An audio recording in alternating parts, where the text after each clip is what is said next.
Coucou! Dans cette vidéo, nous allons comprendre ce qu'est le HTTPS, à quoi sert-il et surtout comment fonctionne-t-il réellement. Pour ça, on utilisera des exemples d'animation 3D et un peu de pratique pour qu'en moins de 8 minutes, vous compreniez profondément et réellement comment fonctionne tout ce bousin. Il n'y a qu'en allant au fond des choses qu'on maîtrise leurs secrets. Albert Einstein. Non, c'est pas vrai, je viens de l'inventer.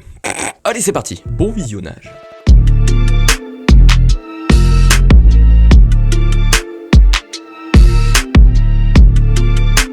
Qu'est-ce que le HTTPS? Le HTTPS, c'est un protocole qui sert à crypter l'échange des données entre votre navigateur et le site web que vous allez consulter. Attention à bien comprendre que c'est juste l'échange d'informations qui va être sécurisé. En aucun cas, le HTTPS protège un serveur ou un ordinateur. Il agit uniquement pendant l'échange. Pourquoi utiliser le HTTP est-il devenu dangereux? Imaginez que vous vous rendez dans un restaurant pour vous connecter au Wi-Fi de ce lieu. On va dire que vous avez envie de consulter votre compte en banque. La première chose, c'est que votre PC va rechercher le nom de la borne Wi-Fi disponible dans le restaurant. Wi-Fi, public, frites. Après tout, on est dans un restaurant. Vous vous y connectez, votre ordinateur contacte la banque, et la banque vous répond. Vous arrivez sur une page avec un formulaire, vous remplissez le formulaire et vous envoyez vos données à la banque. Les données ne sont toujours pas chiffrées. La banque reçoit et vérifie vos identifiants et elle vous renvoie un ticket de connexion pour pouvoir accéder à vos comptes. Dans ce cas précis, à part si vous laissez votre ordinateur seul et sans vérification, il ne se serait rien passé. Parce que même si les données ne sont pas cryptées, elles restent tout de même invisibles pour les êtres humains. Dans cette situation, il n'y a aucun souci. Maintenant, imaginons qu'une personne mal intentionnée ait compris ce que vous faisiez. Et cette personne s'est mise en tête d'obtenir les identifiants de votre compte en banque. Pour faire plus simple, on appellera le pirate Petit Filou et la victime, la victime. Voilà, nous sommes le lendemain et Petit Filou s'est appliqué pour arriver avant tout le monde. La première chose qu'il décide de faire, c'est de s'approcher de la borne Wi-Fi du restaurant, discrètement, pendant que personne le regarde, et de recouvrir l'antenne Wi-Fi d'un film d'aluminium. Le film d'aluminium a pour but de bloquer complètement le signal Wi-Fi. Du coup, la borne Wi-Fi fonctionne toujours, donc le gérant du restaurant ne reçoit aucune alerte. Par contre, les ordinateurs ou les smartphones des clients ne détectent plus le signal Wi-Fi public frites. Notre petit filou va ensuite s'installer à une table, sortir son téléphone et activer le partage de Wi-Fi. Et bien sûr, il va le nommer Wi-Fi public frites. Comme le film d'aluminium empêche la vraie borne Wi-Fi d'être vue dans la recherche des réseaux, on ne voit pas de doublon. Il n'y a pas deux fois Wi-Fi public frites. Donc aucune méfiance de la part des clients.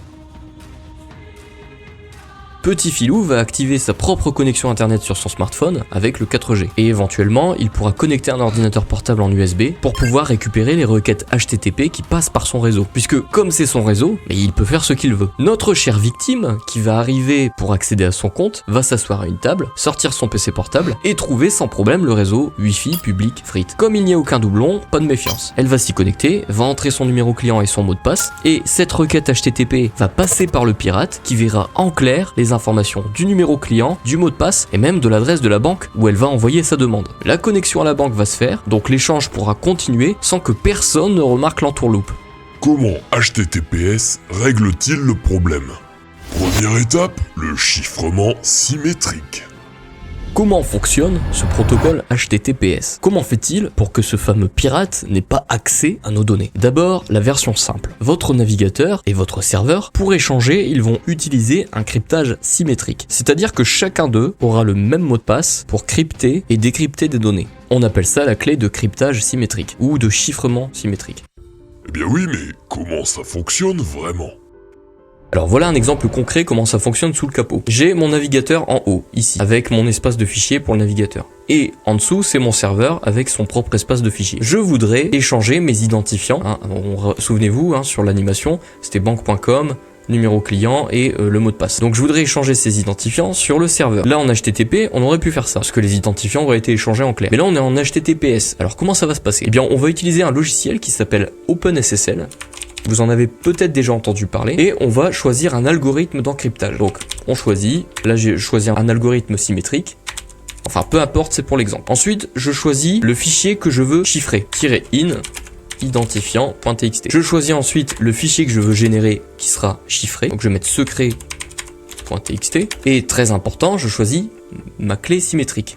Donc je vais faire pass, file, et qui contiendra, comme dans mon animation, j'ai repris le même, ma clé symétrique. En principe elle est plus longue, mais là bon, c'est pour l'exemple. Donc je choisis clé symétrique et je fais entrer. Là qu'est-ce qui va se passer? Eh bien mon navigateur m'a généré un fichier secret. Si je veux regarder à l'intérieur, je ne peux rien voir puisqu'il est chiffré. Donc maintenant je peux l'échanger avec le serveur sans qu'un pirate ne puisse le lire. Même s'il l'intercepte, il ne pourra pas lire ce qu'il y a à l'intérieur. Le serveur, qu'est-ce qu'il va faire? Eh bien il va utiliser le même logiciel, OpenSSL. Il va aussi choisir l'algorithme de déchiffrage qui doit être le même.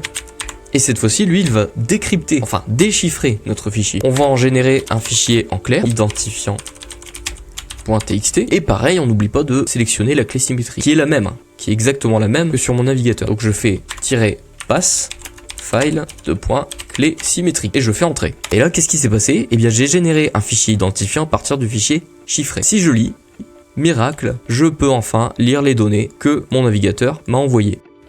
Et bien de la même manière, votre navigateur, qui n'est qu'un ensemble de petits logiciels rassemblés, dans notre exemple, il va utiliser OpenSSL pour encrypter les données du mot de passe et du compte client. Une fois les données chiffrées, il va les envoyer au serveur, le serveur va les recevoir, les déchiffrer grâce au même mot de passe, à la même clé de chiffrement, et ainsi de suite, l'échange peut se produire en toute sécurité. Et à partir de là, il y a un problème. Oui, parce que pour que le navigateur et le serveur puissent communiquer de manière chiffrée, il faut qu'ils possèdent la même clé de chiffrement. Du coup, au début de l'échange, il faut bien que le navigateur envoie la clé de chiffrement en clair au serveur. Et le souci, c'est que si le pirate est déjà connecté entre le navigateur et le serveur, eh bien, il va aussi obtenir cette clé de chiffrement. Et donc, il pourra à son tour décrypter les données. Et c'est là qu'est la vraie question, comment échanger un mot de passe, en l'occurrence cette fameuse clé de cryptage symétrique, sans que le pirate qui se trouve entre les deux puisse la lire? Chiffrement asymétrique. C'est du génie. Alors revenons au problème. On doit pouvoir crypter et décrypter des données grâce à un mot de passe. Ce mot de passe, je dois l'envoyer au serveur. Mais il y a quelqu'un au milieu qui surveille tout ce que je fais. Je suis bloqué. C'est pour ça qu'on va utiliser un deuxième type de cryptage qui s'appelle le cryptage asymétrique. Comment ça fonctionne? Dans le cryptage asymétrique, je n'aurai pas le droit à une seule clé pour crypter les données et décrypter les données, mais j'aurai le droit à deux clés. Une clé publique qui ne fonctionne que pour crypter les données. On dit que cette clé est publique puisque tout le monde peut l'obtenir. Ça ne pose pas de problème de sécurité. Après tout, on peut autoriser n'importe qui à crypter des données du moment qu'il ne sait pas les décrypter. Et ensuite, on aura une deuxième clé, générée en même temps que la clé publique, qui sera une clé privée. Cette clé, par contre, il faudra la garder secrète, puisqu'elle servira à décrypter toutes les données que la clé publique aura cryptées.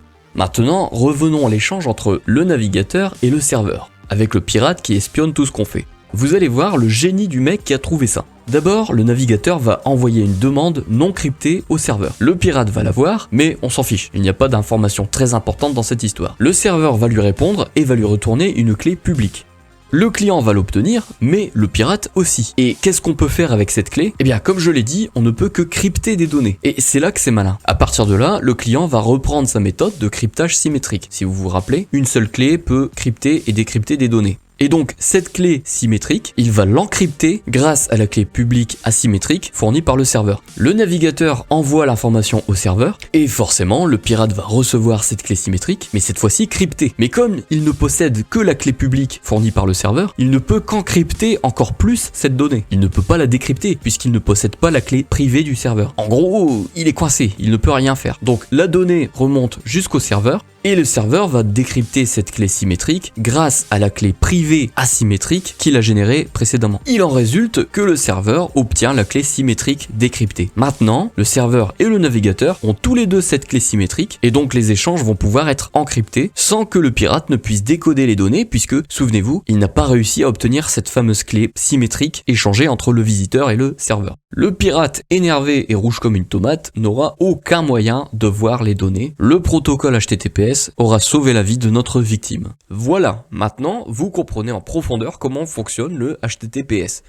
Alors sinon, deux choses à indiquer dans cette vidéo, parce que je suis sûr qu'on va me la faire remarquer dans les commentaires. La première, c'est que je parle beaucoup de cryptage, encryptage, décryptage, alors que le terme exact, c'est chiffrement et déchiffrement. Et la deuxième, c'est que je n'ai pas parlé du certificat SSL. Simplement parce que la vidéo m'a demandé énormément de travail et que je voulais pas rajouter 10 minutes de plus. Mais si j'ai le temps et la motivation, je réaliserai une autre vidéo pour comprendre l'intérêt du certificat et comment ça fonctionne. Toujours avec des animations. C'est important les animations. Enfin voilà, sur ce, je vous souhaite une bonne journée. Au revoir.